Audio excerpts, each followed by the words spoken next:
Hello there, very good evening. Welcome to another edition of Primetime News on TV1. I'm Charlotte Benedict for the News First team.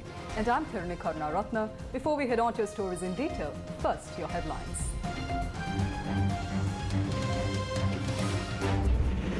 Train strike continues despite declaring railway service as essential.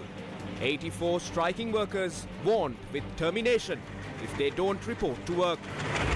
Train commuters severely inconvenienced. Body of a teenage boy who fell off a train roof moved to his residence.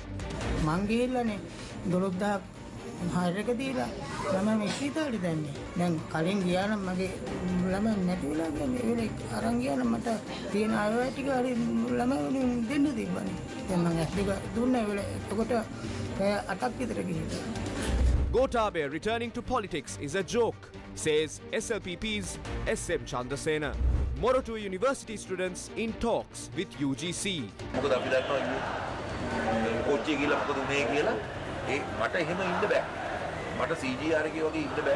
President heads to Cuba, meets West Bengal Chief Minister in Dubai. China's Shiyan 6 research ship ready for an expedition in the Indian Ocean.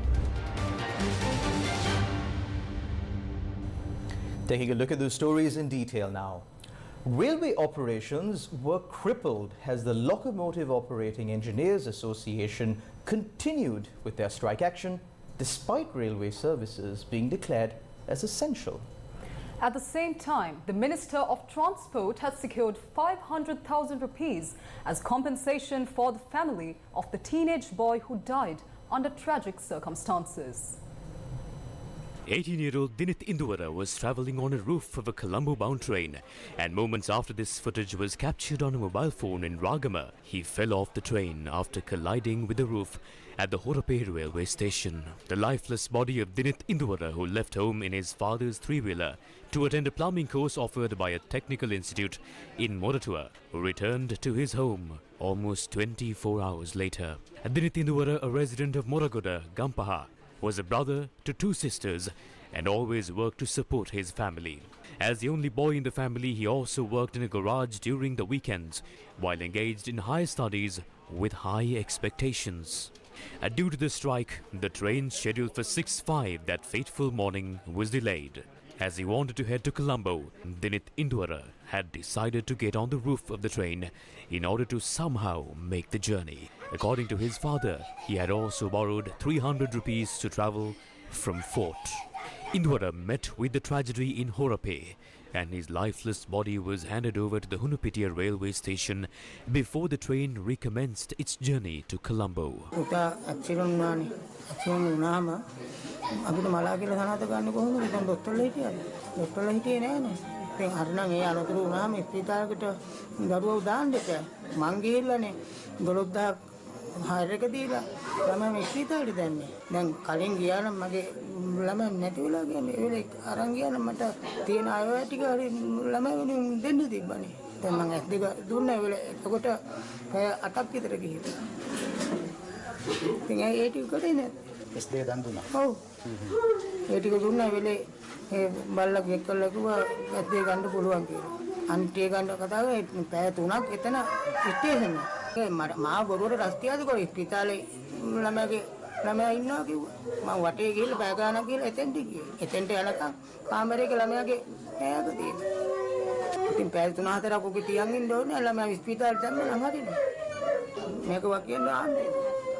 The family had called for a proper investigation to take place in order to prevent such tragedies from taking place again.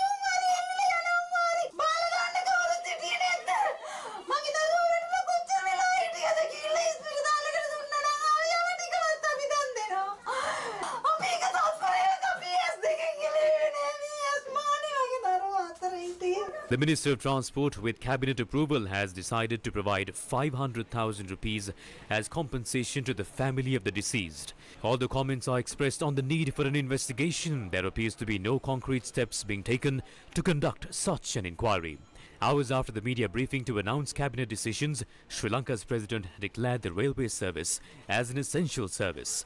Sri Lanka police and Sri Lanka army personnel were deployed to provide security to railway stations and trains were in operation. However, this was the situation in the morning.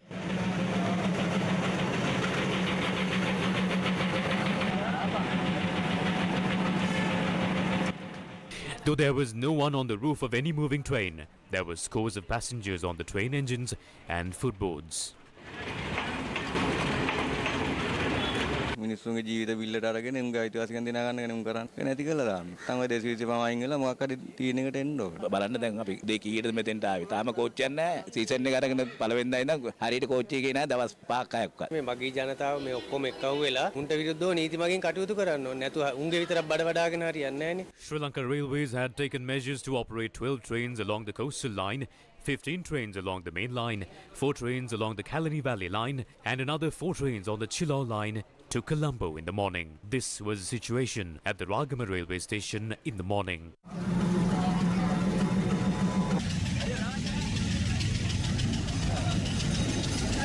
Congestion was reported at the Gaul railway station as office trains operating along the coastal line were delayed.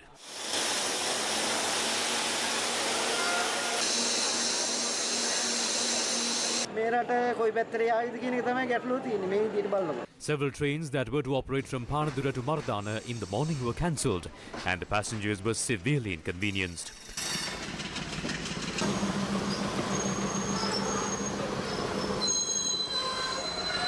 What is the position of the Locomotive Operating Engineers Association that is on strike? Railways are anyway an essential service. It will become impossible to continue to operate within the existing regulations. Therefore, we seek intervention in this issue. If not, the service will become crippled in the coming days. The Director General of Trade Unions to President Wickramasinghe responded to this situation. The entire railway system is not on strike. One trade union is engaged in the strike. A discussion was provided. However, it is unfair to engage in a strike to threaten those discussions and seek results. This needs to be solved via discussion. If these tussles continue, the people will be inconvenienced. That would lead to a confrontation between the trade unions and the government, which would be difficult to solve. Sri Lanka Railways has dispatched letters to the 84 trade union members who are on strike to immediately report to work. Sri Lanka Railways said that if they fail to report to work, it will be considered that they have vacated their posts.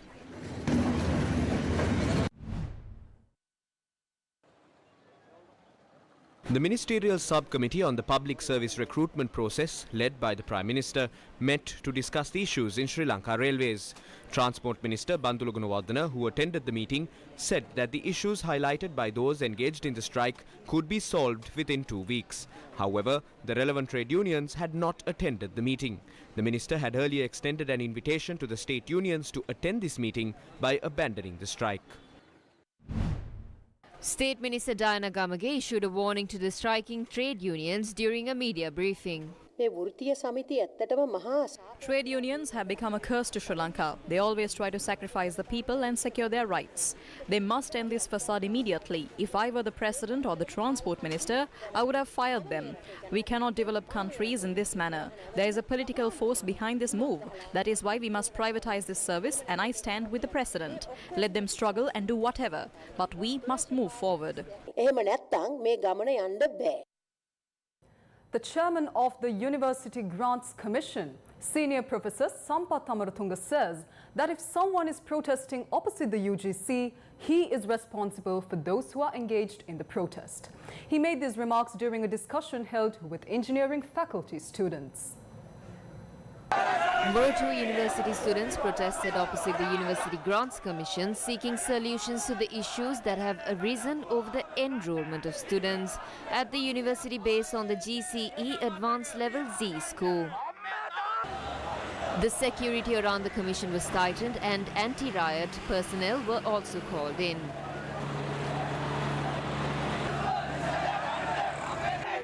Later, several students were awarded a discussion with the chairman of the University Grants Commission.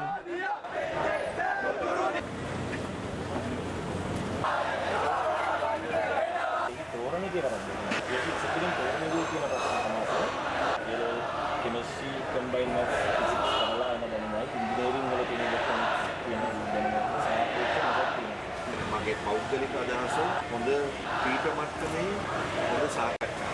මේක ඇවිල්ලා විභාග පිළිබඳ ප්‍රශ්නයක් නෙමෙයි. මේක විනය සම්බන්ධ ප්‍රශ්නයකුත් නෙමෙයි. ඒකයි මම කිව්වේ ප්‍රතිපත්තිමය තීරණයක් නිසා ඒකට කිසි සාකච්ඡාවක් ආවනම් හොඳයි. ඒතර ඔතන ළමයි කී දෙනෙක් ඉන්නවා?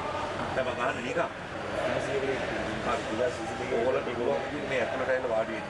උටයිලා මම බොහොම වගකීමෙන් කියන්නේ. මොකද ඕගොල්ලන්ගේ ජීවිතවලට මේ ප්‍රතිපාදන කොමිසම ඉස්සරහා පිට අනිවාර්යෙන් මම වග කියන්නේ. මම කැමති නෑ ඕගොල්ලෝ ඉංජිනේරු පීඨවල ශිෂ්‍යයෝ මෙතන යම්කිසි විදිහේ කනගාටුදායක තත්ත්වයක් ඇති වුණොත් මොකද අපි දන්නවා මේ කෝච්චිය ගිහලා මොකද උනේ කියලා මට එහෙම ඉන්න බෑ. මට CGR එකේ වගේ ඉන්න බෑ. මට අනිවාර්යෙන් මම ඕගොල්ලන්ට වග කියනවා. හරිද? මට එහෙම වග කියන්න නැතුව ඉන්න බෑ. නිසා After an assurance was given that the issue would be solved within a week, the university students vacated the premises. A Satyagraha was launched opposite the Health Ministry today. And those engaged in the Satyagraha are demanding for the Health Minister and other senior officials to step down immediately. The Satyagraha campaign was organized by the Trade Union Collective as well as the citizens' movement against fraud, corruption and waste. They said that the campaign will not be abandoned until the health officials take necessary measures to address issues in the country's ailing health sector. People died due to complications that arose from anesthetic drugs. The procurement process was not carried out properly and millions were looted. Some in government united to protect this health minister. Thereby, the no-confidence motion was defeated in parliament. The president can remove this corrupt minister from his post. We are here to stress that the president should do so. That is why we commence this Satyagraha. The crisis in the health sector was not created due to a lack of funds. That is due to the questionable deals made by corrupt officials. The first thing that the President and the Minister of Health should do is restructure the hierarchy and appoint new officials. This is the situation that arose when the protesters attempted to move several items to the location of the Satyagraha campaign.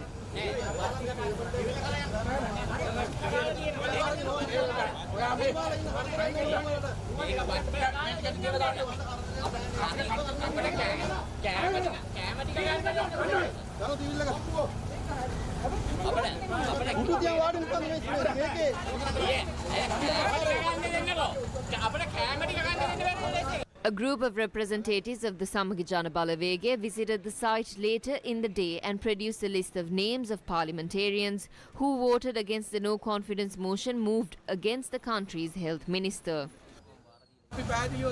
We must clearly state that this Satyagraha will go on until the Minister of Health is removed from his post and this corrupt parliament is dissolved. We fully support this Satyagraha. This is because there is no assurance that a person who walks into the hospital would be able to go back home. That is why this no-confidence motion was brought in the first place. But it was defeated in Parliament by this group of SLPP parliamentarians. If the President takes the side of the people, he should remove these corrupt ministers from their posts. The Operations Committee to Protect the EPF of Samurdi Workers, a trade union outfit, protested opposite Setsiripaya in Battaramulla.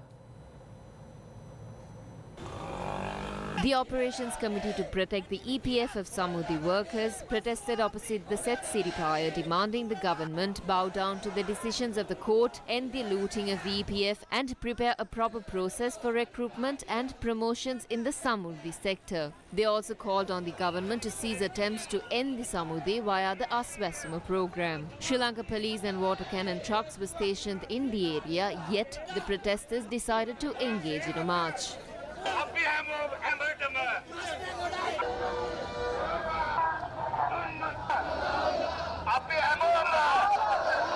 Samurdi Vyapare Valadamala The Ranil Rajapaksa government is attempting to tap into the 220 billion rupees invested in the Samurdhi. Whereas the government have assets, they are trying to loot from the people under the guise of various programs, including the IMF. We are against these moves. We deserve justice. The government must respect the decision of the courts and return the Samurdhi funds.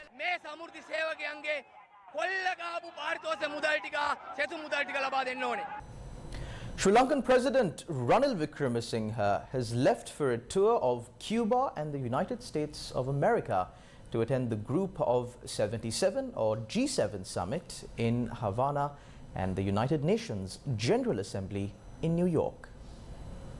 President Ranil Wickremesinghe will attend the G77 plus China summit in Cuba to be held on the 15th of September and the 16th of September. Thereafter, President Wickremesinghe will fly to New York for the opening of the 78th session in the General Assembly, where he will also address world leaders. President Wickremesinghe met with West Bengal Chief Minister Mamata Banerjee at the Dubai International Airport while en route to Cuba and the USA for an official visit. The Chief Minister posted on X, formerly known as Twitter, that she held a discussion with the President at the Dubai International Airport lounge and extended an invitation to him to attend the Bengal Global Business Summit 2023 in Kolkata.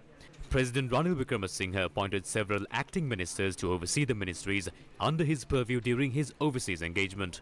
State Minister Kanaka Herath as the Acting Minister of Technology and Investment Promotion, State Minister Anupa Pasquale as the Acting Minister of Women, Children and Social Service, State Minister Ranjit Simalapitia as the Acting Minister of Finance and State Minister Pramita Bandarthenakon as the Acting Minister of Defence. The Chinese geophysical scientific research vessel Shiyan-6 is set to head for an expeditionary voyage in the eastern sea of the Indian Ocean, departing from Guangzhou, South China's Guangdong province on Sunday. Now, India had earlier expressed concern over the ship's route as the vessel sought permission to enter the sea of Sri Lanka. The Chinese geophysical scientific research vessel Shiyan-6 is scheduled to operate at sea for 80 days with 28 scientific research projects from 13 research teams on board, covering a range of more than 12,000 nautical miles. Wang Weiqing, the chief scientist of the expedition, told Chinese media that the voyage, based on multidisciplinary observations, aims to obtain a large amount of basic data for revealing the mechanisms by which dynamic processes affect biochemical cycles, ecosystems and sedimentary processes in that region. Sri Lanka Navy earlier said that the vessel is expected to reach the country on the 25th of October. The government of Sri Lanka announced the final results of the program to exchange treasury bonds under the domestic debt optimization program.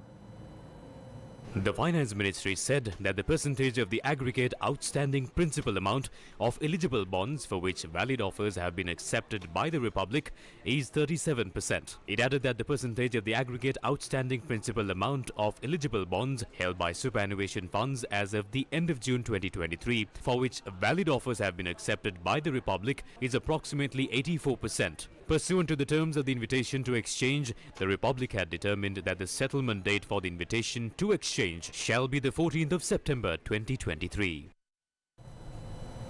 Sri Lanka Podujana Peramuna parliamentarian S.M. Chandrasena says former President Gotabaya Rajapaksa's comeback to Sri Lankan politics is a joke. The parliamentarian made these remarks at a media briefing held at the party headquarters with reference to reports claiming that the former president had plans to back a new political party. 6.9 million people voted and made him the president of the country. He was later unable to fulfill his responsibilities and fled. Such a person making a return to politics is a joke.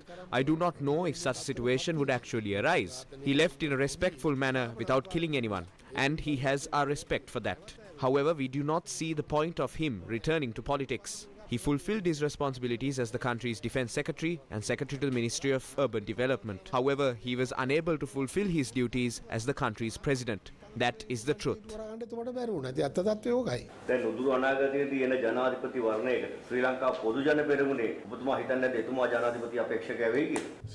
Gotabaya Rajapaksa becoming the presidential candidate of the SLPP is only a dream.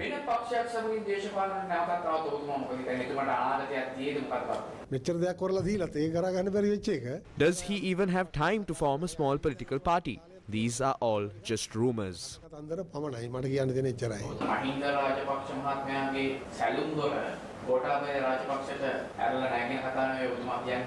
No, the salon door is open, but will he come in? Does he need to come in through the door? If he does, what next? Can one who donates his head and demands the throne later be considered another Vesantara?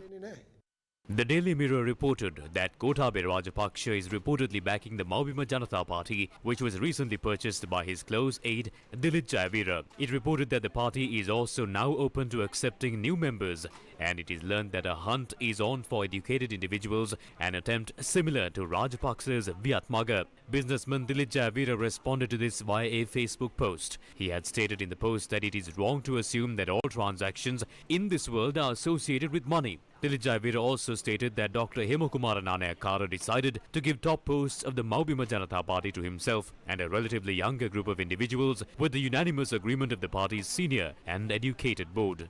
Translation of extracted quote. The reason for this is none other than the new political narrative that we presented to them, stating that this is a purchase of a party is disrespectful towards the respected personnel. End of translation of the extracted quote. A team from the International Monetary Fund is expected to arrive in Sri Lanka for discussions on the first review of the Extended Fund Facility, or the EFF arrangement for Sri Lanka. Now, concerns have been mounting over the country's international sovereign bonds ahead of the IMF team's visit. Hamilton Reserve Bank Limited, which holds more than $250 million of Sri Lanka's 5.875% international sovereign bonds due July 25th, filed the suit in a New York federal court seeking full payment of principal and interest. Hamilton Reserve Bank is in St. Kitts and Nevis, which is potentially one of the best available tax havens in the world. Multiple factions claim that a Chinese-American financier called Benjamin Wei is involved and behind this lawsuit. The Financial Times reported that the bond transaction had taken place based on the assurances given by then Governor of the Central Bank, Ajit Niwad Cabral, to Wei that Sri Lanka would repay the 2022 bond in full and on time. In recent days, several factions mounting concern over this issue have called for an inquiry to determine if any faction benefited from this bond issue. Former Central Bank Governor Ajit Niwad Cabral responded to the allegations made in this matter, linking him to the bond issue. Cabral says that during his tenure as the Central Bank Governor, no special treatment or inside information was given to officials from the Hamilton Reserve Bank. He said that attempting to attribute sinister motives without a shred of evidence is despicable. The former Central Bank Governor also responded to the allegations made with regard to the settlement of the international sovereign bond worth $500 million made on the 18th of January 2022. He said that a certain member of parliament is attempting to claim that the said bond should not have been settled. Cabral said that the present President and Finance Minister Ranil Wickremesinghe, who warned that it would be highly damaging if Sri Lanka were to default, even articulated such a position unambiguously at a popular TV interview on the 28th of March 2022. He noted that in this specific instance of the ISB settlement, the then Finance Minister Basil Rajapaksa had also specifically given a reassurance in Parliament when winding up the budget debate on the 10th of December 2021. The former Central Bank Governor categorically denied allegations that claimed that the settlement of the maturing ISB of $500 million on the 18th of January 2022 was done at his sole discretion. He said that the debt default announcement on the 12th of April 2022 led to the relegation of Sri Lanka to a state of bankruptcy. He said, as warned, many catastrophic outcomes occurred, including the credibility of the country being lost and the Sri Lanka rupee losing its value significantly. Opposition lawmaker Dr. Harsha De Silva commented on the Hamilton Reserve Bank ISB issue. It was at St. Kitts and Nevis that Cabral and co. went on a train dance. They spent millions to charter a flight from St. Kitts and Nevis to enjoy. That is where this bank is registered. This is like a pyramid scheme. The $250 million does not belong to the bank, but to someone else who invested in Sri Lanka. When the rating agencies relegated Greece, everyone knew that the Greek bonds would be settled. But what did Cabral do? He invested the people's money from the superannuation funds in the Greek bond, and there was no return. What has happened now? The depositors are asking the Hamilton Reserve Bank, why did they invest the funds in a place like Sri Lanka? We have doubts over a game that was played here. The high-level launch of the Civil Society Governance Diagnostic Report was held at the BMICH today. A collective of civil society organizations in Sri Lanka released a governance diagnostic report that assesses the country's anti-corruption landscape. The report was released by Transparency International Sri Lanka and the Centre for Policy Alternatives. May 2022, Sri Lanka defaulted on its debt for the first time in its history. And in March 2023, the IMF approved the 2.9 billion EFF for the 17th time. So we have lots of first and 17 times. The current IMF program includes governance and anti-corruption pillar for the first time in Asia. So this is also an opportunity for us to engage with this issue for the first time and be an example, a clear example not only to Asia but also across the board in IMF diagnostics. There is an unequal responsibility borne by the people who are not responsible for the crisis, whereas those who are responsible sort of remain relatively unscathed. Many other draconian laws are still either in place, like the PTA, others are in the wings, such as the proposed Anti-Terrorism Act, the Broadcast Bill, the NGO Bill, and yet others are selectively misused, like the ICCPR Act. Founder, Executive Director at the Centre for Policy Alternatives, Dr. Pakiasuthi Saranamuthu, spoke at the event. What we have in Sri Lanka is now the opportunity to forge a new social contract. That is what has collapsed. That is what is rotten to the core. And in order to do that, we need to ensure that issues of accountability and transparency, that we get rid of the corrosive cancer of impunity which has been eating away at the state institutions. We need to ensure that we have a clear notion of conflict of interest.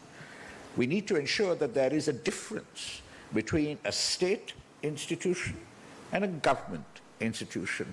But at the core of our governance crisis is the executive president. The executive presidency consolidates so much of power with very little accountability, if any at all. Therefore, it needs to be abolished. And I appeal to political parties as we approach a presidential election to come up with the abolition of the executive presidency as core to their political program. The report, which was launched in Colombo, identifies key aspects in governance that require systematic attention from both a public opinion and economic governance perspective. The streets of Jaffna were bustling with Hindu devotees today as the third chariot parade of the annual festival of the historic Nil Kandaswami Kovil was held this morning.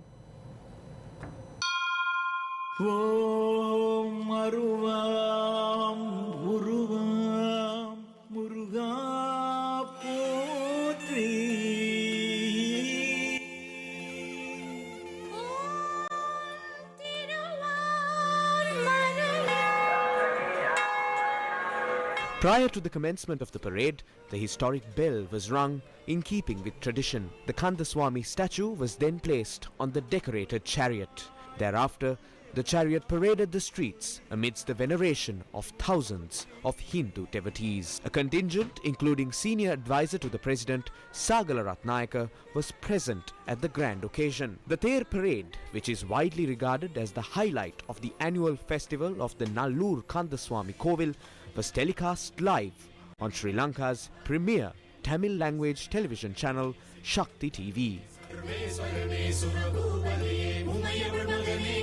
Several religious observances and cultural events were held at the special studio that was declared open by Shakti TV in Nallur to coincide with the Nallur festival. Young men and women who were chosen through TV and radio auditions conducted by Shakti News First over 3 days were afforded the opportunity to present the hourly news on both TV and radio today as well.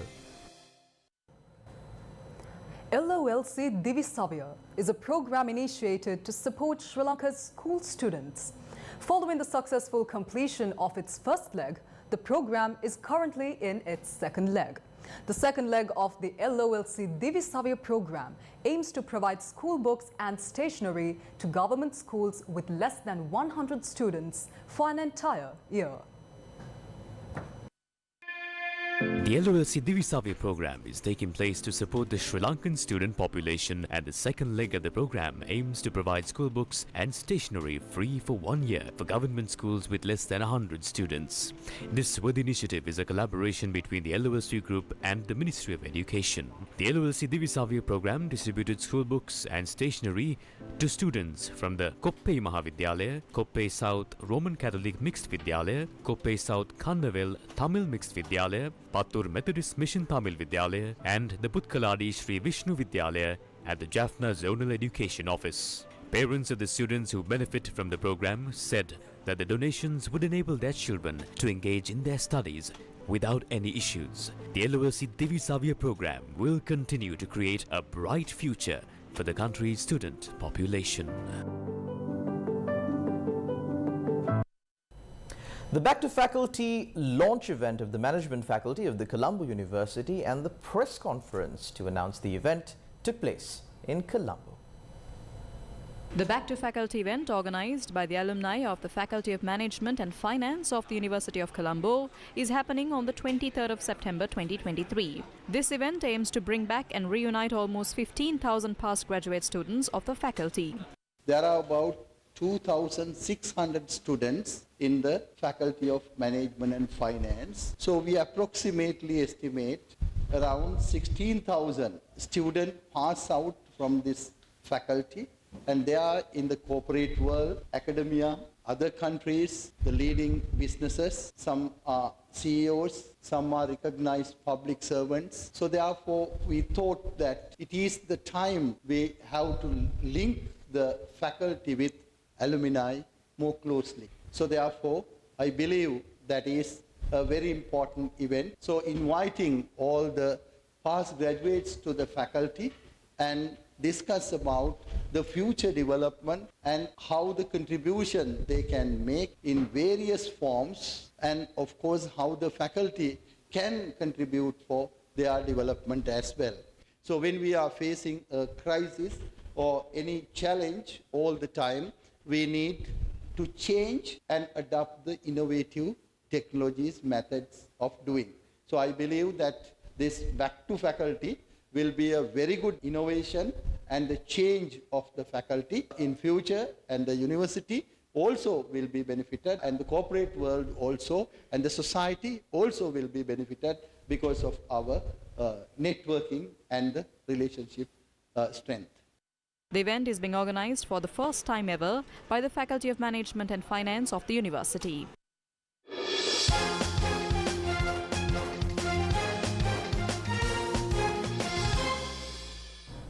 Sri Lankan bowling legend Lasith Malinga believes that Dunith Velalage is on his way to becoming the most important player for Sri Lanka in ODIs for the next decade. Now, Malinga showered accolades on the emerging all-rounder via a post on X, formerly known as Twitter.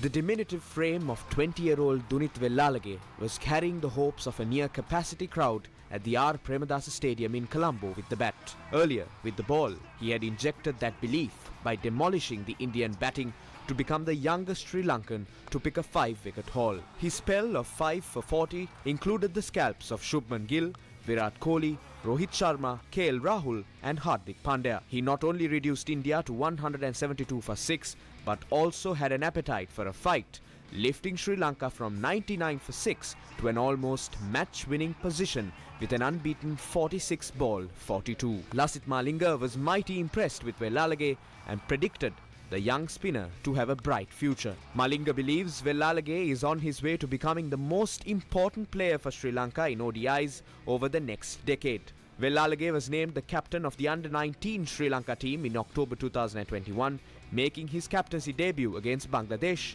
and was the tournament's top wicket taker with 17 wickets in 6 games, attracting the attention of the ICC. Former West Indies batsman Carlos Brathwaite's old prediction about Dunith Velalage went viral after last night's match. Listen to that name. Remember that name. That is a name that we will hear for many years to come. Malinga wasn't the only big name who was impressed with the 20-year-old. The likes of Ravichandran Ashwin, Irfan Pathan, Waqar Yunis too took to social media to appreciate the impeccable show by the 20-year-old Velalage. And that's a wrap of Primetime News on TV1 for tonight. Thank you very much for watching. Take care and God good bless. night.